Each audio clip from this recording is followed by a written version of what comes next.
24 दिसंबर 1999 की दोपहर करीब 4 बजे इंडियन एयरलाइंस की फ्लाइट नंबर 814 हमेशा की तरह काठमांडू के त्रिभुवन इंटरनेशनल एयरपोर्ट से उड़ान भरती है। मंजिल थी नई दिल्ली। क्रिसमस बस आने ही वाला था और उसके बाद नया साल भी दरवाजे पर खड़ा था, इसलिए जहाज में बैठे हर शख्स के चेहरे पर उत्साह झलक रहा था। कोई अपने परिवार से मिलने के लिए बेताब था तो कोई छुट्टियों की खुशियों में खोया हुआ। कुल 176 यात्री और 15 क्रू मेंबर्स इस विमान में सवार थे, जिनमें ज्यादातर भारतीय थे, मगर कुछ विदेशी यात्री भी सफर कर रहे थे।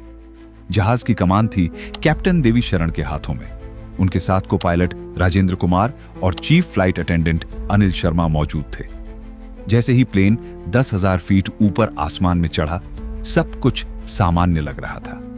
काठमांडू से निकलकर यह विमान भारतीय सीमा में दाखिल हो चुका था और अब बस 1 से 1.5 घंटे में नई दिल्ली के इंदिरा गांधी इंटरनेशनल एयरपोर्ट पर उतरने वाला था। लेकिन किसे पता था कि यह छोटा सा सफर अब एक ऐसा खौफनाक सफर बनने वाला है जिसे यात्री कभी भूल नहीं पाएंगे। अचानक जैसे ही विमान भारतीय एयर स्पेस में दाखिल हुआ, 5 नकाबपोश लोग अचानक अपनी सीटों से खड़े हो गए। उनके हाथों में बंदूकें थीं और उन्होंने सीधे यात्रियों की तरफ तान दी। कुछ ही पलों में जहाज का माहौल खुशियों से बदलकर डर और सन्नाटे में बदल गया। एक यात्री डर के मारे फुसफुसाया, ये क्या हो रहा है? क्या ये मजाक है? लेकिन ये मजाक नहीं, बल्कि एक सच्चा बुरा सपना था। एक हथियारबंद आतंकी सीधे कॉकपिट में घुस गया और कैप्टन देवी शरण तथा को पायलट राजेंद्र कुमार के सिर पर बंदूक रख दी। उसने गुर्राते हुए कहा, विमान को तुरंत पश्चिम की तरफ मोड़ो, वरना अंजाम बहुत बुरा होगा। उधर बाकी 4 आतंकी भी यात्रियों और क्रू को बंदूकें दिखाकर डराने लगे। बच्चे रोने लगे, महिलाएं सहम गईं और हर तरफ दहशत का माहौल छा गया। आतंकियों ने प्लानिंग के साथ यात्रियों को अलग अलग करना शुरू किया, बच्चों और औरतों को एक तरफ और जवान पुरुषों को दूसरी तरफ। लोग समझ ही नहीं पा रहे थे कि अब भी कुछ मिनट पहले उन्हीं के बीच बैठे ये लोग अचानक हथियार लेकर आतंकवादी कैसे बन गए। उन 5 ने खुद को असली नामों से नहीं, बल्कि अजीब कोड नेम्स से बुलाना शुरू कर दिया। कोई खुद को चीफ कह रहा था, कोई बर्गर, कोई डॉक्टर भोला और कोई शंकर। यह साफ था कि ये सब किसी बहुत बड़ी साजिश के तहत आए थे। उनके तेवर इतने सख्त थे कि कुछ ही मिनटों में उन्होंने पूरे जहाज पर अपनी दहशत बिठा दी। अब यह विमान पूरी तरह आतंकियों के कब्जे में था। उनका इरादा साफ था, इस फ्लाइट को पाकिस्तान के लाहौर एयरपोर्ट तक ले जाना। और यात्रियों की धड़कनें अब बस एक ही सवाल पर अटक चुकी थीं, क्या हम जिंदा बच पाएंगे? कैप्टन देवी शरण आतंकियों की बंदूक की नोक पर मजबूर होकर विमान को नई दिल्ली की बजाय पश्चिम दिशा की तरफ मोड़ देते हैं। जैसे ही जहाज पश्चिम की ओर घूमता है, हाईजैकर्स के चेहरे पर एक अजीब सी मुस्कान आ जाती है। उन्हें लगता है कि उनका प्लान सही दिशा में आगे बढ़ रहा है और अब जीत उनकी ही होगी। इस छोटे से मौके का फायदा उठाते हुए कैप्टन देवी शरण बड़ी सावधानी से ट्रांसपॉन्डर के जरिए इंडियन एयर ट्रैफिक कंट्रोल को मैसेज भेजते हैं, हमारी फ्लाइट हाईजैक हो चुकी है। यह पहली बार था जब शाम 4:04 पर एटीसी को इस घटना की जानकारी मिली। एटीसी तुरंत चौकन्ना हो गया और उन्होंने बिना देर किए सेंट्रल गवर्नमेंट के क्राइसिस मैनेजमेंट ग्रुप से कांटेक्ट किया। उस वक्त सीएमजी की कमान कैबिनेट सेक्रेटरी प्रभात कुमार के हाथों में थी। मगर हैरानी की बात यह थी कि इतनी गंभीर सिचुएशन में भी उन्होंने न तो कोई इमरजेंसी मीटिंग बुलाई और न ही इंटेलिजेंस ब्यूरो या रॉ के अधिकारियों से तुरंत संपर्क किया। कैप्टन शरण बार बार एटीसी से जवाब की उम्मीद कर रहे थे, लेकिन वहां से खामोशी मिल रही थी। वह मन ही मन सोचने लगे, आखिर ऐसी घड़ी में भी हमारी सरकार चुप क्यों है? क्या हम सबको यूं ही छोड़ दिया जाएगा? सबसे चौंकाने वाली बात यह रही कि प्रधानमंत्री अटल बिहारी वाजपेयी को फ्लाइट के हाईजैक होने की खबर पूरे 1 घंटे बाद दी गई। तब तक जहाज में बैठे सैकड़ों यात्री दहशत और अनिश्चितता से जूझ रहे थे। कैप्टन शरण को अब साफ दिखने लगा था कि आने वाले वक्त में हालात और बिगड़ सकते हैं। थोड़ी देर बाद उन्होंने पाकिस्तान के लाहौर एयर ट्रैफिक कंट्रोल से रिक्वेस्ट की कि प्लेन को वहां लैंड करने की अनुमति दी जाए, लेकिन पाकिस्तान ने साफ मना कर दिया। उनकी तरफ से सख्त चेतावनी आई, अगर इंडियन विमान ने हमारे एयर स्पेस में एंट्री की तो उसे तुरंत मार गिराया जाएगा। यह सुनकर कैप्टन शरण के चेहरे से खून उतर गया। कुछ महीने पहले ही भारत और पाकिस्तान के बीच कारगिल युद्ध हुआ था, जिसमें भारत ने पाकिस्तान को भारी शिकस्त दी थी। ऐसे हालात में पाकिस्तान कोई रिस्क नहीं लेना चाहता था। अब कैप्टन शरण के पास कोई रास्ता नहीं बचा था। वह मन ही मन बुदबुदाए, अगर कहीं भी लैंडिंग नहीं मिली तो यह प्लेन गिरकर सब कुछ खत्म कर देगा। दूसरी तरफ आतंकियों का शक बढ़ता जा रहा था। उन्हें डर था कि अगर जहाज वापस भारत में कहीं उतर गया तो उनका पूरा मिशन फेल हो जाएगा। नतीजा यह हुआ कि विमान भारत और पाकिस्तान की सीमा पर ही लगातार चक्कर लगाता रहा। हर चक्कर के साथ फ्यूल तेजी से खत्म हो रहा था। कैप्टन की आंखों के सामने साफ था, अगर जल्द ही कोई हल नहीं निकला तो जहाज सीधे क्रैश हो जाएगा। माथे पर पसीना और आंखों में चिंता की लकीरें झलकने लगी। फिर भी उन्होंने हिम्मत जुटाकर एक बार फिर इंडियन एटीसी को मैसेज भेजा, प्लीज सरकार से कहिए कि पाकिस्तान से बात करें, हमें कहीं ना कहीं लैंड करना ही होगा। फ्यूल बहुत तेजी से खत्म हो रहा है और अगर आतंकियों का गुस्सा बढ़ गया तो किसी भी पल यात्रियों पर हमला हो सकता है। यह संदेश मिलते ही भारत की सरकार के साथ साथ पूरी दुनिया हिल उठी। हर न्यूज चैनल की हेडलाइन बन चुकी थी, Indian airlines flight 814 hijack. TV screen पर ब्रेकिंग न्यूज चमक रही थी और लाखों लोगों की नजरें आसमान में फंसे उस जहाज पर टिक चुकी थीं। पूरी दुनिया की नजरें उस वक्त भारत की इस हाईजैकिंग पर टिकी हुई थी। लेकिन सबसे अफसोस की बात यह थी कि भारत के कई बड़े अफसर और नेता इस घटना की जानकारी खुद सरकारी चैनलों से नहीं बल्कि न्यूज चैनलों से ले रहे थे। क्राइसिस मैनेजमेंट ग्रुप के वक्त पर कदम न उठाने की वजह से हालात पहले ही बिगड़ चुके थे। मगर जैसे ही खबर पूरे सिस्टम में फैली, भारतीय अथॉरिटीज अचानक हरकत में आ गईं। शाम 6:30 बजे दिल्ली से इंडियन हाई कमीशन ने पाकिस्तान से अपील की, कृपया फ्लाइट को लाहौर में लैंड करने दिया जाए। लेकिन पाकिस्तान ने बिना देर किए इस रिक्वेस्ट को खारिज कर दिया। एक बार फिर भारत की कोशिश नाकाम हो गई और जहाज सीमा के ऊपर गोल गोल घूमने लगा। अब कैप्टन देवी शरण के पास मुश्किल से 1 घंटे का ही फ्यूल बचा था। कैप्टन ने गहरी सांस लेते हुए आतंकियों की तरफ देखा और कहा, सुनो, अगर अभी भी हम हवा में रहे तो जहाज का फ्यूल खत्म हो जाएगा, तब यह सीधा क्रैश करेगा और उस वक्त न तुम बचोगे न हम। आतंकियों के बीच खामोशी छा गई। वे जानते थे कि कैप्टन झूठ नहीं बोल रहे। उनकी आंखों में भी डर साफ झलकने लगा। बहुत सोच विचार के बाद उन्होंने अनिच्छा से हामी भरी, ठीक है, लेकिन सिर्फ रिफ्यूलिंग, बस। यह कैप्टन शरण की समझदारी थी, जिसने जहाज को एक आखिरी उम्मीद दी। अब विमान भारत की सीमा में दाखिल होकर अमृतसर के राजा सांसी एयरपोर्ट की ओर बढ़ रहा था। कैप्टन के मन में भी उम्मीद की किरण जगी। अगर हम एक बार अपने देश में उतर गए तो सरकार जरूर कुछ करेगी और यह खेल यहीं खत्म हो जाएगा। उधर अमृतसर एटीसी को कैप्टन शरण का मैसेज मिला और उन्होंने तुरंत लैंडिंग की अनुमति दे दी। सूचना दिल्ली तक पहुंची और अब सबकी निगाहें इस ऐतिहासिक मौके पर थी। शाम 6:44 पर विमान आखिरकार अमृतसर के रनवे पर उतर गया। रनवे के चारों ओर पंजाब पुलिस पहले से तैनात थी।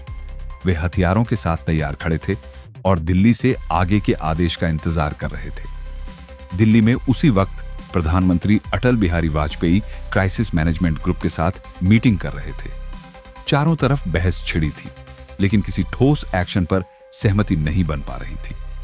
कैप्टन शरण अंदर बैठे बैठे सोच रहे थे, क्या वाकई अब हमारी सरकार कुछ करेगी? उधर पंजाब पुलिस ने कई बार आतंकियों से बातचीत करने की कोशिश की, लेकिन जवाब में सिर्फ खामोशी मिली। आतंकियों ने बाहर किसी से भी संवाद करने से साफ इनकार कर दिया। अब विमान रनवे पर खड़ा था और पूरे देश की धड़कनें उस जहाज के साथ अटक चुकी थी। हाईजैकर्स की मंशा बिल्कुल साफ थी। वो बस जल्दी से जल्दी जहाज में फ्यूल भरवाकर इसे भारत की सीमा से बाहर ले जाना चाहते थे। लेकिन जब फ्यूलिंग में वक्त लगने लगा तो उनका शक गहराने लगा। उनमें से एक आतंकी कैप्टन देवी शरण के सिर पर बंदूक टिकाकर गुर्राया, फौरन फ्यूल भरो वरना अंजाम बहुत बुरा होगा। असल में दिल्ली से सख्त आदेश था कि फ्यूलिंग की प्रक्रिया जानबूझकर धीमी रखी जाए ताकि एनएसजी कमांडोज को अमृतसर पहुंचने के लिए वक्त मिल सके। लेकिन समस्या यह थी कि एनएसजी अब भी दिल्ली में थे, जो करीब 400 किलोमीटर दूर था।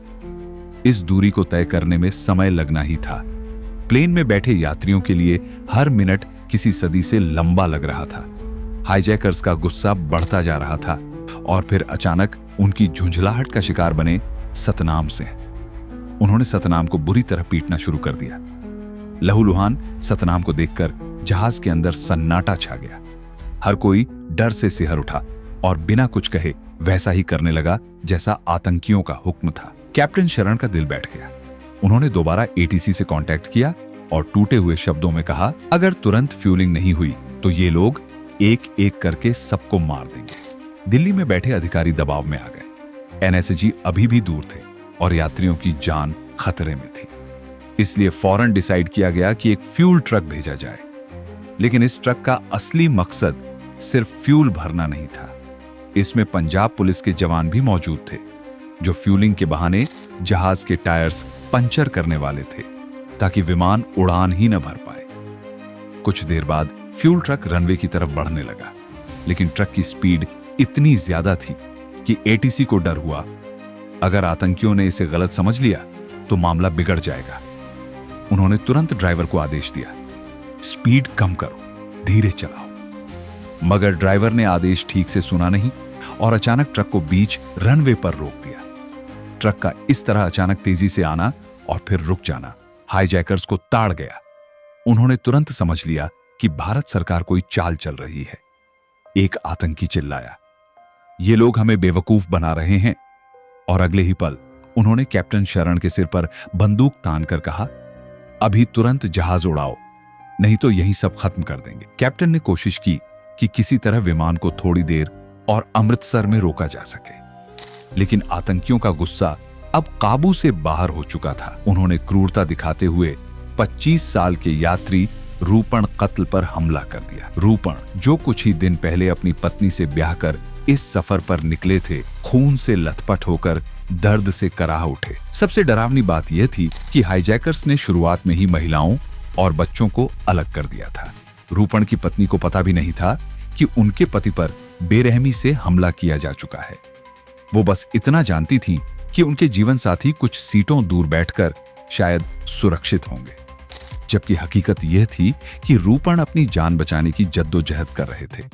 हाईजैकर्स की सनक यहीं खत्म नहीं होती, बल्कि अब वो बंदूकों को लोड करके सीधे पैसेंजर्स की तरफ तान देते हैं। अचानक पूरे प्लेन में चीख पुकार मच जाती है। लोग डर से रोने और चिल्लाने लगते हैं। इस हालात में कैप्टन शरण के पास कोई और चारा नहीं बचता। अगर वो जरा भी देर करते तो हाईजैकर्स एक एक करके यात्रियों को मारना शुरू कर देते। मजबूर होकर कैप्टन धीरे से कहते हैं, अगर मैंने अब इन्हें नहीं माना तो सब खत्म हो जाएगा। और इसी डर के बीच वो प्लेन को स्टार्ट कर देते हैं। ठीक शाम 7:49 पर फ्लाइट अमृतसर से टेक ऑफ कर आसमान की तरफ बढ़ जाती है। जैसे ही प्लेन हवा में उठता है, वैसे ही यात्रियों की वो आखिरी उम्मीद भी हवा हो जाती है कि शायद भारत सरकार उन्हें यहीं बचा लेगी। उधर दिल्ली में कमांड सेंटर से रात 7:04 पर आदेश दिया जाता है कि एनएसजी कमांडोज तुरंत अमृतसर के लिए निकले। 7:55 पर कमांडोज रवाना तो हो जाते हैं, लेकिन तब तक देर हो चुकी थी। लोग बाद में कहते हैं कि अगर शुरुआत में ही बिना किसी देरी के क्लियर प्लान के साथ एनएसजी को एक्शन के लिए तैयार कर लिया जाता तो शायद अमृतसर ही इस फ्लाइट का आखिरी पड़ाव होता। लेकिन असली कहानी यही नहीं रुकती। एनएसजी की देरी पर कई तरह की थ्योरी सामने आती हैं। उनमें से एक सबसे चौंकाने वाली थ्योरी ये थी कि प्लेन में रॉ एजेंट शशिभूषण सिंह तोमर भी मौजूद थे। कहा जाता है कि वो प्रधानमंत्री अटल बिहारी वाजपेयी के सेक्रेटरी एन.के. सिंह के ब्रदर इन लॉ थे और शक ये जताया गया कि एन.के. सिंह ने जानबूझकर कमांडोज को लेट कराया ताकि शशिभूषण की जान सुरक्षित रहे। उन्हें डर था कि अगर एनएसजी ने एक्शन ले लिया तो हाईजैकर्स बेकाबू होकर सभी यात्रियों का कत्ल कर देंगे। अब सच्चाई क्या थी, यह तो कभी साफ नहीं हो पाया, लेकिन इतना जरूर है कि उस वक्त तक प्लेन फिर से आसमान में जा चुका था। कैप्टन शरण एक बार फिर पाकिस्तान के एयर ट्रैफिक कंट्रोल से मदद मांगते हैं, लेकिन पाकिस्तान उन्हें ठुकरा देता है। न सिर्फ लाहौर एयरपोर्ट बंद कर देता है, बल्कि सभी नेविगेशन सिस्टम और रनवे की लाइट्स भी बंद कर दी जाती हैं। अंधेरे में घिरा कॉकपिट और ऊपर से लो फ्यूल की वार्निंग। कैप्टन शरण पसीने से भीग जाते हैं। वो धीरे से बुदबुदाते हैं, अब अगर लैंड नहीं किया तो सीधा मौत है। लैंडिंग की कोशिश में जब प्लेन नीचे आता है तो कैप्टन को दूर रोशनी की एक कतार नजर आती है। उन्हें लगता है कि शायद यही एयरपोर्ट है, लेकिन जैसे ही प्लेन जमीन के करीब आता है, नजारा देखकर कैप्टन की सांसें थम जाती हैं। वो कोई एयरपोर्ट नहीं बल्कि हाईवे था। घबराए कैप्टन तुरंत प्लेन को ऊपर खींच लेते हैं। इस बार वो पाकिस्तान एटीसी पर गुस्से से चिल्लाते हैं, हमारे पास फ्यूल नहीं बचा, अगर अब लैंड नहीं करने दिया तो ये प्लेन लाहौर के बीचों बीच क्रैश हो जाएगा, और तब सिर्फ पैसेंजर्स ही नहीं, आपके लोग भी मरेंगे। अपनी जनता पर खतरा आते देख पाकिस्तान मजबूरी में झुक जाता है। लाहौर एयरपोर्ट पर प्लेन को लैंडिंग की इजाजत मिलती है और फ्यूलिंग का आदेश दिया जाता है। पाकिस्तान का मकसद साफ था, दुनिया को दिखाना कि उसने इंसानियत भी निभाई और अपनी चालाकी भी। आखिरकार रात के ठीक 8 बजे प्लेन लाहौर एयरपोर्ट पर उतरता है। चारों तरफ पाकिस्तानी कमांडोज तैनात हो जाते हैं। अंदर बैठे पैसेंजर्स दहशत में कांप रहे थे। सबसे खराब हालत रूपण कत्ल की थी, जो पहले से ही हाईजैकर्स के चाकू से बुरी तरह घायल थे। कैप्टन और क्रू ने बार बार मेडिकल हेल्प की गुहार लगाई, लेकिन पाकिस्तान ने साफ इनकार कर दिया। सिर्फ फ्यूलिंग दी और कोई मदद नहीं। जैसे ही फ्यूलिंग पूरी होती है, पाकिस्तान प्लेन को आदेश देता है, अब यहां से फौरन निकलो। हाईजैकर्स की डिमांड पर इस बार फ्लाइट सीधा अफगानिस्तान की ओर उड़ जाती है और यात्रियों की जिंदगी एक बार फिर मौत के साए में गिर जाती है। सन 1999 की वो काली रात, जब पूरा हिंदुस्तान टेलीविजन पर सांसें थामे बैठा था। हाईजैक हुए प्लेन का सफर अब और भी खतरनाक मोड़ ले रहा था। अफगानिस्तान में उस वक्त नाइट लैंडिंग और टेक ऑफ की कोई सुविधा नहीं थी, इसलिए हाईजैकर्स ने फ्लाइट का रुख बदलकर ओमान की तरफ मोड़ दिया। लेकिन ओमान ने साफ इनकार कर दिया, यह प्लेन हमारी सीमा में नहीं आएगा। मजबूरी में जहाज को आगे बढ़ाकर यूएई की दिशा में मोड़ा गया। भारत सरकार की लगातार रिक्वेस्ट पर आखिरकार यूएई ने राहत की सांस दी और दुबई के अल मिन्हा एयरबेस पर रात करीब 3 बजे प्लेन को लैंड करने की इजाजत मिल गई। यूएई में लैंडिंग के तुरंत बाद भारतीय अधिकारी वहां की सरकार से कांटेक्ट करते हैं और अपने कमांडोज भेजने की अनुमति मांगते हैं, लेकिन यूएई साफ कह देता है, हम आपके सोल्जर्स को अपनी जमीन पर ऑपरेशन नहीं करने देंगे। हालांकि भारत की अपील पर यूएई अधिकारियों ने हाईजैकर्स के साथ बातचीत शुरू की। डील ये थी कि फ्यूलिंग के बदले घायल पैसेंजर्स, बच्चे और औरतों को छोड़ना होगा। थोड़ी बहस के बाद हाईजैकर्स मान गए और 27 पैसेंजर्स को रिहा कर दिया गया, लेकिन उनके बीच एक बॉडी भी थी। वो किसी और की नहीं बल्कि रूपण कटयाल की थी। वो युवक जिसकी शादी को अभी कुछ ही दिन हुए थे और जो मेडिकल हेल्प न मिलने की वजह से दम तोड़ चुका था। जैसे ही ये खबर भारत पहुंची, पूरे देश में सदमे की लहर दौड़ गई। रूपण की बॉडी और छोड़े गए पैसेंजर्स को लेने के लिए एक इंडियन एयरक्राफ्ट यूएई पहुंचा। खुद उस वक्त के civil aviation minister Sharad Yadav passengers को रिसीव करने और यूएई सरकार का शुक्रिया अदा करने वहां गए। लेकिन असली कैद में फंसे बाकी लोग अब भी उसी नर्क में थे। फ्यूलिंग खत्म होते ही प्लेन को फिर उड़ान भरनी पड़ी। अब सुबह होने ही वाली थी, इसलिए हाईजैकर्स ने जहाज को अफगानिस्तान की तरफ मोड़ दिया और फिर 25 दिसंबर की सुबह यह प्लेन आखिरकार कंधार इंटरनेशनल एयरपोर्ट पर उतरा। जैसे ही टायर रनवे को छूते हैं, वैसे ही तालिबानी लड़ाके पूरे जहाज को चारों तरफ से घेर लेते हैं। भारत सरकार को खबर मिलते ही नई मुश्किल खड़ी हो गई। उस दौर में अफगानिस्तान पूरी तरह तालिबान के कब्जे में था और भारत उन्हें मान्यता नहीं देता था। यानी अब इंडियन अथॉरिटीज को एक ऐसे ग्रुप से डील करना था जिस पर उन्हें कतई भरोसा नहीं था। भारतीय एजेंसियों का मानना था कि हाईजैकर्स को पाकिस्तान की आईएसआई और तालिबान दोनों का सपोर्ट मिला हुआ है। लेकिन तालिबान का बयान अलग था। हमारा मकसद सिर्फ इंडिया और हाईजैकर्स के बीच बातचीत कराना है। भारत को तालिबान की नीयत पर भरोसा नहीं था, लेकिन मजबूरी में उनसे पैसेंजर्स की सुरक्षा की अपील की गई। तभी हाईजैकर्स अपनी असली ताकत दिखाते हैं। उनकी आवाज में गुरूर झलकता था। अब हिंदुस्तान हमारी हर शर्त मानेगा, वरना सब यहीं खत्म। उनकी डिमांड सुनकर सबके होश उड़ गए। उन्होंने भारत की जेलों में बंद 36 आतंकियों को रिहा करने की मांग रखी। इतना ही नहीं, पाकिस्तान के कुख्यात आतंकी और हरकत उल अंसर के कमांडर इन चीफ सज्जाद अफगानी की लाश भी मांगी, जो जेल से भागने की कोशिश में भारत में मारा गया था। और इसके साथ साथ पूरे $200 मिलियन की फिरौती भी। अब हालात पूरी तरह हाईजैकर्स के हाथ में थे और यात्रियों की जिंदगी धागे पर लटकी हुई। भारत सरकार के लिए यह पल इतिहास का सबसे कठिन इम्तिहान बनने जा रहा था। प्रधानमंत्री अटल बिहारी वाजपेयी किसी भी हाल में झुकने को तैयार नहीं थे। उनका साफ मानना था कि आतंकियों की मांग मानना मतलब खुद अपने हाथों से देश के खिलाफ आतंकवाद को दोबारा ताकत देना। लेकिन हालात ऐसे बन चुके थे कि न्यूज चैनल्स और अखबारों के जरिए हर छोटी बड़ी खबर पूरे देश में फैल रही थी। इनमें एक पैसेंजर की मौत और कई लोगों के घायल होने की खबरें भी थी। सबसे ज्यादा डर और बेचैनी उन परिवारों के बीच थी जिनके अपने उस जहाज में फंसे हुए थे। प्लेन में मौजूद पैसेंजर्स की फैमिलीज टूट चुकी थी। किसी की मां, किसी की पत्नी, किसी का बच्चा, हर कोई बस एक ही बात चाहता था, किसी भी कीमत पर उन्हें जिंदा वापस लाओ। यही वजह थी कि 26 दिसंबर 1999 को जब विदेश मंत्री जसवंत सिंह प्रेस कॉन्फ्रेंस कर रहे थे, तभी गुस्साए और रोते बिलखते परिवार वालों की भीड़ वहां पहुंच गई। किसी ने हाथ जोड़कर गुहार लगाई तो किसी ने गुस्से में चिल्लाकर कहा, उनकी डिमांड मान लो, हमारे लोग बचा लो। सिर्फ परिवार ही नहीं, बल्कि विपक्षी पार्टियां भी लगातार सरकार पर दबाव डाल रही थीं। नतीजा यह हुआ कि आखिरकार सरकार ने हाईजैकर्स से बातचीत के लिए एक टीम कंधार भेजने का फैसला लिया। 27 दिसंबर को यह टीम कंधार पहुंची, जिसे सीनियर डिप्लोमेट विवेक काजूल लीड कर रहे थे। तालिबान ने बातचीत की मेज लगवाई, जहां एक तरफ हाईजैकर्स थे और दूसरी तरफ भारतीय प्रतिनिधि। दिन बीतते गए, लेकिन नतीजा वही, सिफर।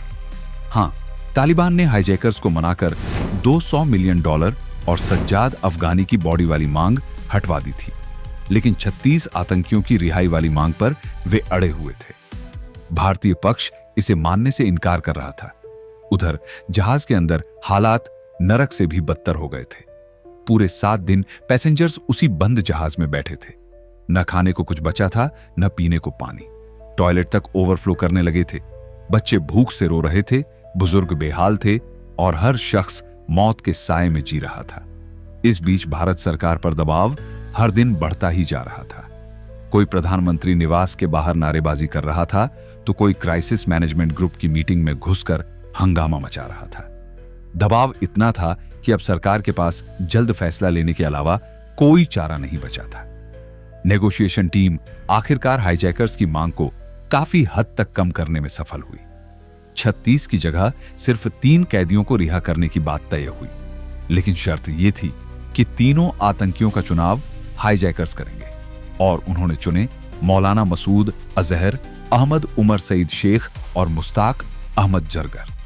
ये वही नाम थे जो पाकिस्तान समर्थित आतंकी संगठनों की रीढ़ माने जाते थे।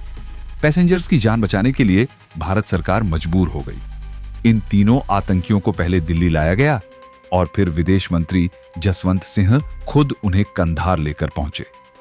जैसे ही आतंकियों को छोड़ा गया, हाईजैकर्स ने फ्लाइट और सभी होस्टेज को रिहा कर दिया। भारतीय अधिकारियों को उम्मीद थी कि पैसेंजर्स की रिहाई के बाद तालिबान 5 हाईजैकर्स को पकड़कर भारत को सौंप देगा, लेकिन हुआ ठीक उल्टा। तालिबान ने आंखों के सामने उन्हें जाने दिया और इसी पल पूरी दुनिया ने देखा कि भारत की मजबूरी किस तरह आतंकियों की जीत में बदल गई।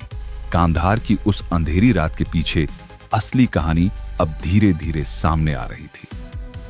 सच तो यह था कि तालिबान ने सिर्फ हाईजैकर्स को बचाने का वादा ही नहीं किया था, बल्कि खुद अपनी गाड़ियों से 5 आतंकियों और भारत से रिहा किए गए 3 खतरनाक कैदियों को पाकिस्तान की सरहद तक छोड़कर आया।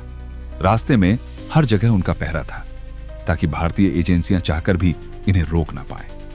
अब साफ हो गया था कि इस साजिश की डोर कहीं और से खींची जा रही थी और जब भारत सरकार ने इन्वेस्टिगेशन शुरू की तब एक एक करके सबूत सामने आने लगे। एक नाम बार बार गूंज रहा था, मेहराजुद्दीन वाणी, वो आतंकी जिसने 1993 के मुंबई ब्लास्ट में दाऊद इब्राहिम के साथ मिलकर तबाही मचाई थी। उसी ने नेपाल के रास्ते दाऊद के नेटवर्क का इस्तेमाल करके हाईजैकर्स को फर्जी पासपोर्ट दिलाए। पासपोर्ट रेडी हैं, अब तुम्हें कोई नहीं रोक सकता, ये उसके शब्द थे और सच में उसे रोकने वाला कोई नहीं था। वाणी का प्लान बिल्कुल साफ था। उसने नेपाल के त्रिभुवन एयरपोर्ट की कमजोर सिक्योरिटी को निशाना बनाया और हथियारों से लैस हाईजैकर्स को आसानी से जहाज तक पहुंचा दिया। जांच में यह भी सामने आया कि 5 हाईजैकर्स असल में पाकिस्तान के नागरिक थे। इब्राहिम अख्तर, सनी अहमद काजी, शाहिद अख्तर सईद, शाकिर और जहूर मिस्त्री। और ये सभी हरकत उल मुजाहिदीन नाम के पाकिस्तानी आतंकी संगठन के लिए काम करते थे। लेकिन सबसे बड़ा झटका तब लगा जब सामने आया कि इस पूरे खेल में अफगानिस्तान के डिफेंस मिनिस्टर मुल्ला मोहम्मद याकूब यानी तालिबान के सुप्रीम लीडर मुल्ला उमर का बेटा भी शामिल था। यानी साफ था, यह सिर्फ हाईजैकिंग नहीं थी बल्कि पाकिस्तान और तालिबान के बीच रची गई खतरनाक साजिश थी। भारत के पास सबूत थे और उन्होंने साफ कहा, we have evidence to show that hijackers were encouraged by Pakistan. लेकिन सच्चाई यह है कि सबूत होने के बावजूद भारत को मजबूरी में झुकना पड़ा। आखिरकार 31 दिसंबर 1999 को पैसेंजर्स और क्रू मेंबर्स को कांधार से रिहा करवाकर दिल्ली लाया गया। हर कोई जिंदा था, लेकिन जीत के इस जश्न में एक कड़वाहट छिपी थी, क्योंकि इसकी कीमत थी 3 खूंखार आतंकवादियों को आजाद करना। वो रात हमेशा याद दिलाती है कि आतंक के सामने झुकना आने वाले तूफानों को और ताकत देता है। अगर आपको यह कहानी सुनकर भी रोंगटे खड़े हो गए हों तो वीडियो को लाइक और शेयर जरूर करें। कमेंट में बताइए अगर आप उस वक्त होते तो इस फैसले पर क्या सोचते। ऐसी ही अनसुनी कहानियां सुनने के लिए चैनल को सब्सक्राइब करके बेल आइकॉन दबाना मत भूलिए। मैं हूं रिवीलिंग आइज और मिलता हूं अगली रोमांचक कहानी में। तब तक याद रखिए, सच्चाई हमेशा छिपती है पर मिटती नहीं।